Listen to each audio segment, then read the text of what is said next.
وسلم اللهم صل وسلم وزد وأكرم وأنعم وتفضل وبارك بجلالك وكمالك على زين عبادك وأشرف عبادك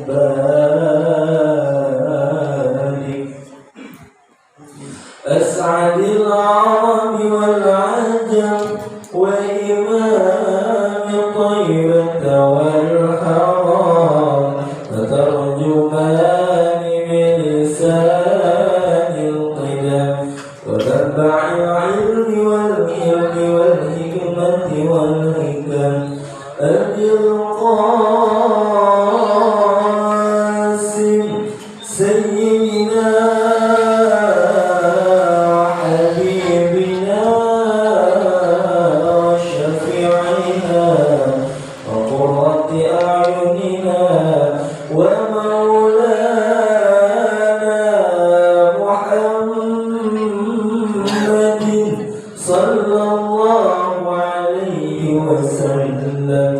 زده شرفا يا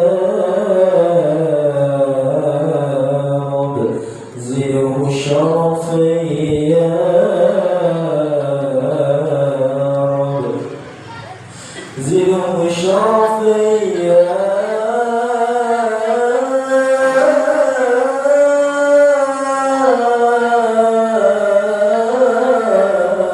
رب يا رب وكرمه وتعظيما ورفعة ومهابة وبرا ورضي الله تبارك وتعالى عن ذوي الفخر العلي والقدر الجلي ساداتنا وأئمتنا وموالينا أبي بكر وعمر وعثمان وعلي وعن بقية الصحابة وقرابة رسول الله صلى الله عليه وسلم أجمعين والحمد لله رب العالمين. Assalamualaikum warahmatullahi wabarakatuh. Alhamdulillahilladzi an'ama 'alaina bi ni'matil iman wal islam. Asyhadu an la ilaha illallah wahdahu la syarika lah. Asyhadu anna Muhammadan abduhu wa rasuluhu sayyidu khairil anam. Allahumma shalli wa sallim وكان معظم على نبي الكرام وعلى آله وصحبه أجمعين. Buka kitabnya halaman 25. Bismillahirrahmanirrahim. As-salatu salat. Dari setiap ibadah yang dia langsung perintahnya itu hanya sholat.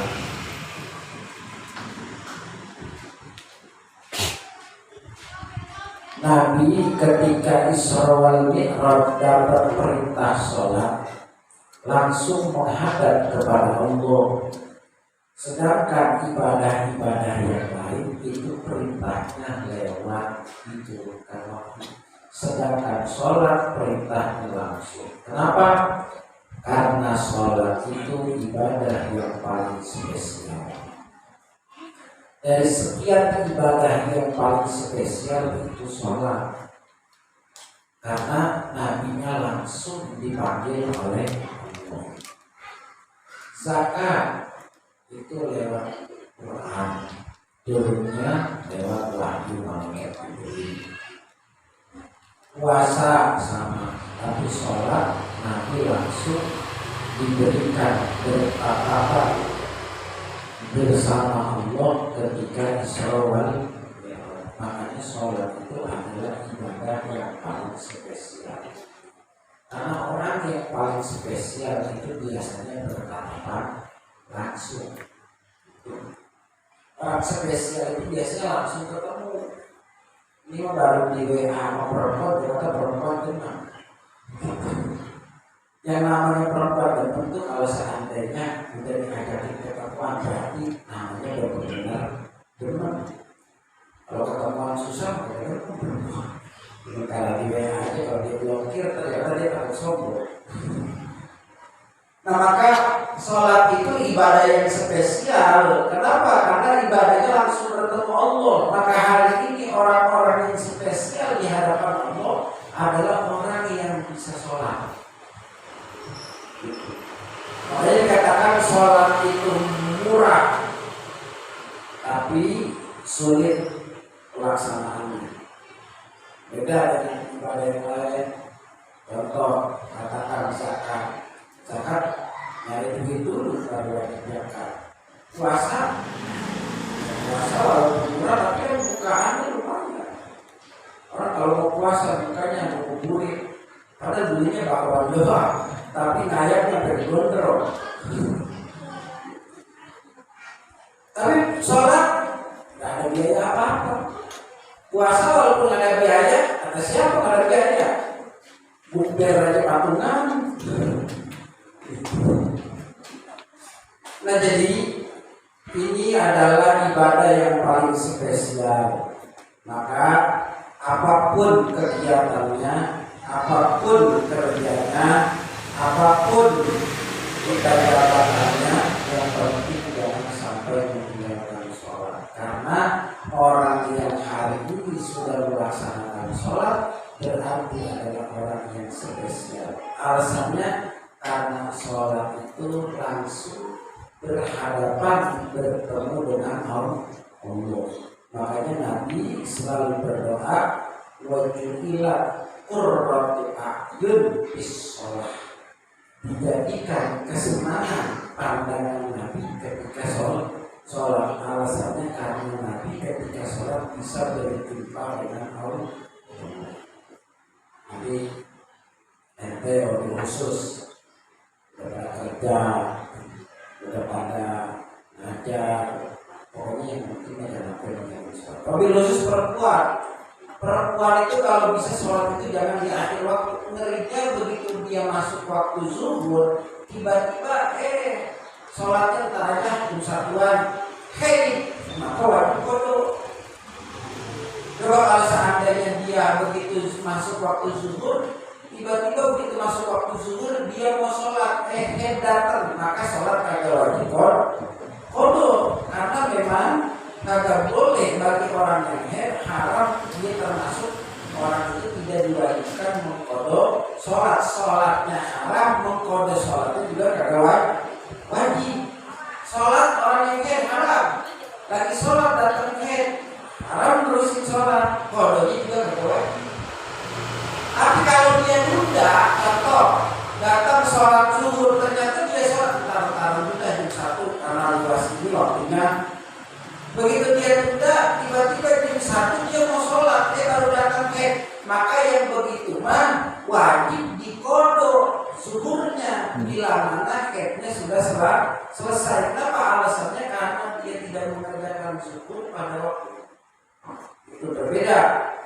Ada perempuan begitu ternyata dia lagi sholat pas waktu zuhur, azan dulu sholat Allah datang batalin sholatnya wajib kodo. Tapi kalau seandainya udah zuhur, antara begitu mau sholat jam 1, datang, itu mah sholatnya wajib dibatalin dan wajib kodo karena sudah masuk. As-sholatu bermula sholat, hiya aqwalun. Sholat itu adalah aqwalun, ucapan-ucapan, wa af'alun dan perbuatan-perbuatan, mubtada'atun yang dimulai bitakbiri dengan takbiratul ihram. Sholat di sini dikatakan adalah ucapan-ucapan dan perbuatan yang dimulai dengan takbiratul ihram. Jangan ada sekarang aliran baru, ini aliran baru. Saya nggak mau sholat, kenapa orang hati saya bersih? Kenapa alasannya? Karena kan sholat inna sholata tanha anil fahsya'i wal munkar. Sholat itu mencegah dari perbuatan keji dan munkar. Berarti orang yang sholat itu cuma pengen menghindari perbuatan keji dan munkar. Kalau itu, orang saya kagak pernah ngomongin orang sih, orang saya kagak pernah berdosa sih. Kalau itu mah saya gak usah sholat, karena sholat itu dampaknya hanya untuk menjauhkan perbuatan keji dan munkar. Maka kalau ada orang yang ngomong itu aliran seperti itu, kita udah wajib sholat. Orang yang sholat mah yang banyak dosa. Yang kagak dosa mah kagak sholat. Kalau begitu salah. Kenapa? Harusnya Nabi yang pertama kali kagak sholat. Karena Nabi kagak pernah punya dosa. Karena Nabi gak pernah punya dosa. Sampai istrinya Rasulullah yang bernama Siti Aisyah, itu istrinya Rasulullah pernah ngeluh sama Nabi. Gara-gara apa? Gara-gara kaki Nabi bengkak dengan sebab banyak sholat. Akhirnya Siti Aisyah ngomong kepada Rasul, ya Rasul, wahai Nabi Muhammad, wahai suamiku, kan padahal engkau itu sudah dimaksud sudah dijaga dari dosa. Gampangnya engkau kan sudah pasti masuk surga. Kenapa engkau masih sholat? Apa kata Nabi? Afala aku dan syukur. Apakah saya itu termasuk orang yang sudah mengatakan bahwa saya itu hamba yang bersyukur? Jadi kata Nabi, kalau saya tidak sholat, memang saya sudah hamba yang bersyukur. Kenapa alasannya? Karena hakikat syukur itu adalah bisa beribadah yang sholat. Hakikat bersyukur itu bukan alhamdulillah. Yang ucapin alhamdulillah banyak.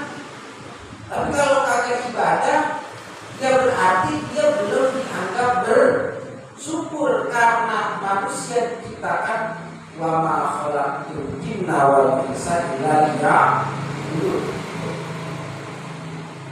Jadi hakikat bersyukur itu sholat.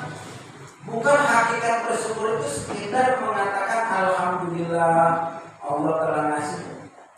Makanya di dalam kitab Sabinatus Shalah, syarahnya karangan Syekh Nawawi Al-Battani yang Sulam Munajat di Syarh Sabinatus Shalah, bahwa tanda-tanda orang yang bersyukur adalah orang yang sholat. Makanya pantas kata Nabi, sekalipun kakiku bengkak, apakah aku kalau gak sholat tidak termasuk orang yang bersyukur? Berarti Nabi itu sholat itu bukan karena Nabi itu tidak punya dosa, bukan karena dosa Nabi, bukan karena Nabi pengen menjadi hamba yang bersyukur. Gitu. Nabi kakinya bengkak. Di sini juga banyak banget kakinya bengkak. Yang futsal. Jadi sekali lagi bahwa sholat itu adalah hakikat bersyukur. Jadi kalau orang ngomong alhamdulillah saya punya motor baru, alhamdulillah saya punya mobil baru, alhamdulillah terima kasih Allah saya udah punya rumah baru, tetapi tidak sholat, maka itu namanya bukan bersyukur pada hakikatnya. Karena hakikat bersyukur adalah sholat. Karena dulu perbedaan antara orang kafir dengan orang muslim itu perbedaan cuma satu, sholat. Sholat itu adalah sesuatu yang membedakan antara muslim dengan non muslim. Tidak ada ibadah yang lain. Contoh zakat, orang non muslim, waduh, gedean dia nyumbangnya. Lagi kalau kita pernah dengar berita suci itu, sumbangan ada gedean kita. Sama